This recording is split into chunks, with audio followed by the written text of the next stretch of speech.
Learning Dutch is hard, but do you really need the Dutch language? Well, for some professions in the Netherlands that is pretty key, and then it may be a disappointment if you come with a strong education in a certain field, and then suddenly the language is an issue. Riyana, that's your experience when you came to the Netherlands? Yes, it is. I came around 18 years ago. I came with a lot of hopes that I will get very far because, well, I know how to read and write English. However, I immediately stumbled across the barriers, and I can say that language is very important. Definitely if you want to progress and if you want to stay in a high professional field. But very lucky that there were a lot of resources available. They still are available. Going to college and having a good community support, that also got me quite far. And here I am now, 18 years later, being able to communicate with the Dutch people at a good level. There is space for improvement. It's hard to learn Dutch, but on the other hand, you speak 12 languages or dialects. Yes. You're a native English speaker? Yes, so born in UK. My family come from India, many dialects over there, and in total I speak 12, read and write. Yeah. And then your profession is in pathology? Yes, it is, yes. Phlebotomy and pathology. Wow. And then you also thought language is a strength, even Dutch was hard to learn. Yes. So you try to do a bit of both with language? Yes, I definitely did. For me, it's very important that I understand what is being said. And I came here with the intention to live, which means integrating is very important. And part of integrating is knowing the language. So after the first 1 year of using my hands and feet, trying to communicate, I thought, no, that's enough. I have to improve. And I have turned up to a lot of meetings quite late because 3:30 to me was 3:30. 25, still in my mind, I had to translate it to get it right. But well, here we are, slowly but surely.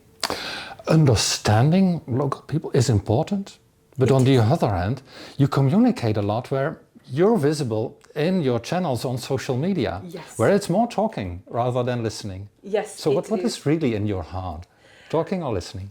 Both, I think, because I felt it's important to be able to understand other people. I also put myself in other person's shoe. Do they understand? Which is why I like to create content targeted to Asian people, mostly in Bengali language, definitely when we are talking about underprivileged. And for me, it was very important that they understood the kind of information that I am giving them. And that is medical advice. I do also talk about social topics, social issues, and it kind of gave them comfort that there was somebody out there speaking in their language. Speaking in their language and knowing what you speak about. Yes, yes. It's also very important. And I believe these days, thanks to social media, there is a lot of information out there, good and bad. However, the question still remains, is that person qualified to talk about that subject? And I find that a very important question, not to just go with the flow. So you're highly visible on social media, except maybe not in English yet. Yes. So let me insult you, you're an influencer. No, absolutely not. And nor do I ever want to be that. Now, I find the word influencing quite scary when it is related to this particular topic. I do not want to influence anybody. It is scary. I would rather than say I am an aspiring content creator.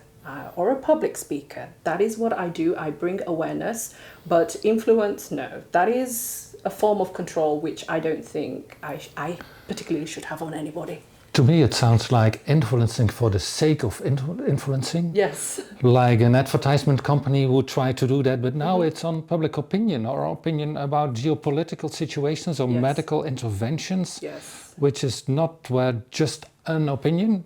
No, without any scientific foundation. Exactly. It's just become a way of life now. You see a lot of information out there. Hey, I am doing it, so should you. And then immediately it is like, let's follow the herd without looking at the actual consequences. And as I say again, is that person in the position, does that person have the qualification to direct you in that way? But it is influencing, so off they go. And sometimes the consequences can be quite devastating.